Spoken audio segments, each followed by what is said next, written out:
और फिर दूसरी जानब यीनी शहर दिखाया जाता है जहां पर तमाम लोग अपने कामों में मामूर होते हैं। दाऊद उस्ताद भी अपना काम कर रहा होता है। कितने में ही सिपाही की आवाज आती है कि दरवाजा खोलो। रोमानोस अपनी फौज के साथ आ रहा है और फिर जब दरवाजा खोल दिया जाता है तो रोमानोस अपने एक बड़े लश्कर के हमरा यीनी शहर के अंदर दाखिल होता है, जो अपने साथ बड़ी तादाद में सिपाहियों को लेकर आता है। रोमानोस और उसके लश्कर को देखकर कुमरान अब्दाल दाऊद से पूछता, क्या आखिरी दस्ते आ चुके हैं दाऊद उस्ताद? दाऊद कहता, ऐसा ही लगता है, हमें ये जल्द अज जल्द जानने की जरूरत है। और रोमानोस अपने साथ जंगी साजो सामान भी ला रहा होता है। पादरी क्रस्तियों और आक्चा दरवेश भी उनको देखते हैं और चौक की जानब आते हैं।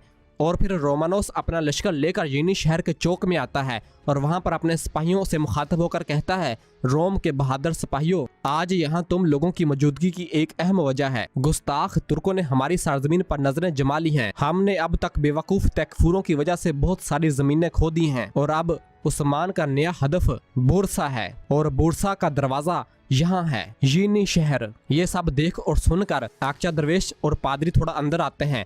आक्चा पादरी से कहता है, हमें फौरी तौर पर उस्मान साहब को खबर भेजने की जरूरत है, लेकिन हमें इन कुत्तों को रोकने की जरूरत है। और बाहर रोमानोस अपने सिपाहियों से कह रहा होता है कि हम यीनी शहर की हिफाजत करेंगे, हम यहाँ तुर्कों को घुसने नहीं देंगे, क्योंकि अगर हमने तुर्कों को यहाँ से गुजरने दिया तो इसका मतलब है कि हम अपने माजी के साथ गद्दारी कर रहे हैं। और फिर पूछता है, क्या अजीम रोम के सिपाही रोम से गद्दारी करते हैं? जिस पर तमाम सिपाही अपनी तलवारें बुलंद करते हुए कहते हैं, नहीं नहीं।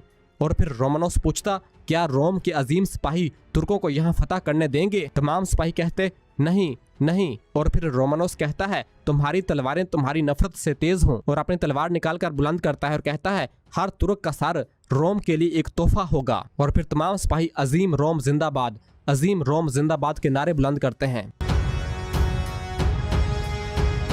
और फिर इधर काई कबीले के सरदारी खेमे में उस्मान साहब तमाम सरदारान को बुलाकर एक जिरगा मुनक्कद करते हैं और कहते हैं, सरदारान, हमने जिरगे का इनकाद किया और यीनी शहर के मामले पर बात की। हमने अपना मंसूबा बनाया और कदम उठाया, लेकिन अब अल्फाज की जरूरत नहीं रही। हम कल सड़क पर निकलेंगे और यीनी शहर का मुहासरा करेंगे। ये सुनकर तमाम सरदारान एक दूसरे से मशवरा करने लग जाते हैं कि इसी दौरान तुरहान खेमे के अंदर दाखिल होता है और आकर सलाम करता है और कहता है, हजूर, चौबान उगलू अली साहब ने एक एलची भेजा है। जिस पर उस्मान साहब कहते हैं, इसे आने दो। और फिर तुरहान उस एलची को लेकर खेमे के अंदर दाखिल होता है। वो एलची आकर सलाम करता है तो तमाम सरदारान और उस्मान साहब वालेकुम सलाम कहते हैं।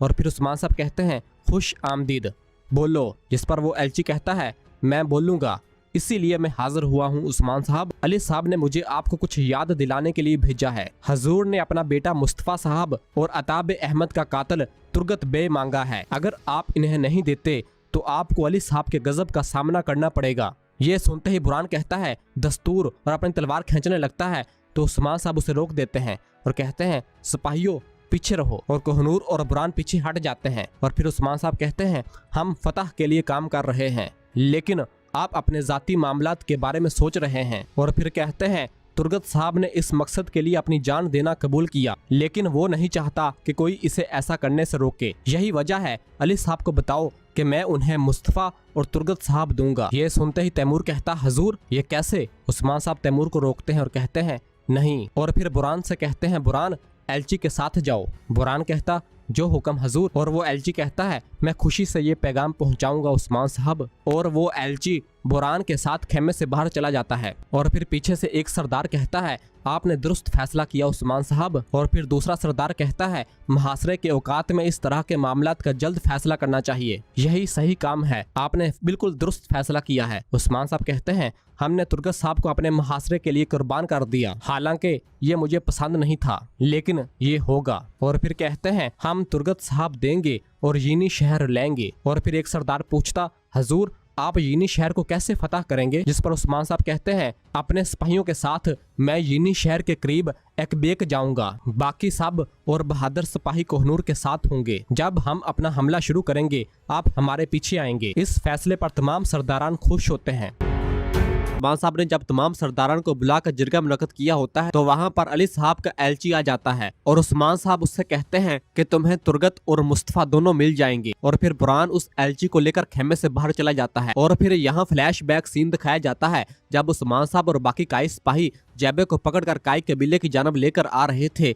तो वहाँ उनके सामने अली साहब का वही एलची आ जाता है और उस्मान साहब के सामने आकर अपने घोड़े से नीचे उतरता है और पास आकर कहता है, मैं चुबान उगलू अली साहब का पैगाम देने आपके कबीले जा रहा था। जिस पर उस्मान साहब कहते हैं, बोलो। वो एलची जब जैबे को पकड़ा हुआ देखता है और बाकी काई सिपाहियों को, जो कि निहायत गुस्से में होते हैं, तो थोड़ा घबरा जाता है और फिर कहता है, अली साहब ने शहजादा मुस्तफा और अताब अहमद का कातिल तुर्गत साहब मांगा है। अगर आप इनको हवाले नहीं करते, अली साहब खुद अपनी फौज के साथ आएंगे। ये सुनकर उस्मान साहब कहते हैं, मैं तुम्हारी बात नहीं मान सकता। और फिर वो एलची दोबारा कहता है कि अगर आप इनको हवाले नहीं करते, अली साहब खुद अपनी फौज के साथ आएंगे। जिस पर उस्मान साहब फिर कहते हैं, मैं तुम्हारी बात नहीं मान सकता एलची। और फिर वो एलची कहता है, मैं सिर्फ एक एलची हूँ। उस्मान साहब कहते, एलची, मैं जिरगे में तुम्हारी बात सुनूंगा। जिस पर एलची ने पूछा था, क्या मतलब उस्मान साहब? उस्मान साहब कहते, अली साहब हकीकत नहीं देख सकते, कोई खेल खेल रहा है,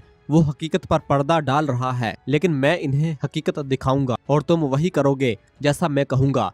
तुम सब के सामने बोलोगे जैसा मैं चाहता हूँ। और फिर उस्मान साहब ने सिपाहियों से कहा था, सिपाहियों, एलची की हिफाजत करो, इसे कोई नुकसान नहीं पहुंचना चाहिए। और इस तरह से उस्मान साहब पहले से ही प्लान तरतीब देकर एलची को काई कबीले लेकर आते हैं। और फिर इस मंजर के बाद वो एलची बुरान के साथ जब खेमे से बाहर आता है तो बुरान से पूछता है कि उस्मान साहब इससे कैसे निपटेंगे, हम जानना चाहते हैं। जिस पर बुरान कहता है, जब तुम्हें जानने की जरूरत होगी तुम जान जाओगे। और फिर वो एलची जब जाने लगता है तो बुरान कहता है, अभी तुम हमारे मेहमान बनोगे। और काई सिपाही चारों अतराफ से उस एलची और उसके सिपाहियों को घेर लेते हैं और अपने नेजे और तलवारें उन पर तान लेते हैं और तमाम सिपाहियों से उनकी तलवारें ले लेते हैं। यह देखकर वो एलची पूछता, इसका क्या मतलब है? मैंने वही किया जो आप चाहते थे। जिस पर बुरान कहता, ये उस्मान साहब का हुक्म है, एतमाद हासिल करना आसान नहीं है। जिस पर वो एलची कहता, अली साहब से तुम्हारे ताल्लुकात खराब हैं और तुम इसे मजीद खराब करने की कोशिश कर रहे हो, ये गैर मुनासिब है। जिस पर बुरान कहता है, नहीं, वो गैर मुनासिब था जब उन्होंने सुने बगैर फैसला किया। उस्मान साहब अली साहब पर भरोसा नहीं करते, ना ही इनके किसी एलची पर। और फिर बुरान सिपाहियों से कहता है, सिपाहियों, हमारे मेहमान को खेमे तक ले जाओ, यकीनी बनाओ इन्हें सब कुछ मैसर हो। ये सुनकर एलची कहता, इसके बुरे नताइज होंगे। बुरान कहता है, जो आंख देख नहीं पाती इसे नताइज भुगतना पड़ते हैं, जो कोई अंधा होगा इसे कीमत अदा करनी होगी। और फिर काई सिपाही उस एलची और उसके सिपाहियों को कैद खाने ले जाते हैं। और अंदर खेमे में बाला ने मलहून को बता दिया होता है कि बारकुन गद्दार था। यह सुनकर मलहून कहती, बारकुन गद्दार था? ये कैसे हो सकता है बाला? ठीक है, वो हमारे इतना करीब कभी नहीं था, लेकिन मैं ये कभी नहीं सोचूंगी अगर वो गद्दार होता तो क्या हमें अब तक अंदाजा ना हो जाता। जिस पर बाला कहती है, हाँ, लेकिन अताब अहमद साहब बारकुन का दोस्त था। जब वो यहाँ थे तो वो खामोश था, जब अताब मर गया तो इसने बात भी नहीं की। तुम्हारे ख्याल में वो खामोश क्यों रहा?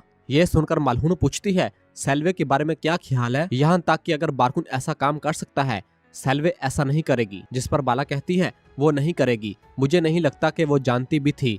अलबत्ता उस्मान को अताब अहमद पर शक था। आप और मैं दोनों जानते हैं कि तुर्गत साहब इसे कत्ल नहीं करेंगे। मलहून कहती है, ये सही है, फिर किसने किया है ये? तुम कहती हो कि बारकुन इसका दोस्त था। जिस पर बाला कहती है, तुर्गत साहब एनागोल जा रहे हैं, सेल्वा ने बारकुन को बताया था। ये सुनकर मलहून हैरानगी से कहती, सेल्वा ने? बाला कहती, हाँ। मलहून कहती है, इसने जासूसी की, ऐसा कैसे हो सकता है? वो मेरी बहन थी। जिस पर बाला कहती है, मुझे नहीं लगता कि ये इसका इरादा था, वो इसे हाल ही में परेशान कर रहा था। जिस पर मलहून कहती है, बारकुन ने इन्हें बताया कि घात लगाकर हमला कहाँ होगा, फिर इन्होंने अहमद को कत्ल कर दिया और इसका इल्जाम तुर्गत साहब पर लगाया। जिस पर बाला कहती, इस तरह अली साहब जो उस्मान के दोस्त थे इसके दुश्मन हो गए, वो हमें अकेला करने की कोशिश कर रहे हैं। मलहून कहती है, हम इन तमाम सालों से बेवकूफ रहे हैं। बाला कहती, हमने बहुत से गद्दार देखे हैं मलहून, कौन जान सकता था। ये सुनकर मलहून कहती है, सेल्वा के बारे में क्या ख्याल है? क्या तुम्हें लगता है कि वो जानती थी कि वो गद्दार है? बाला कहती,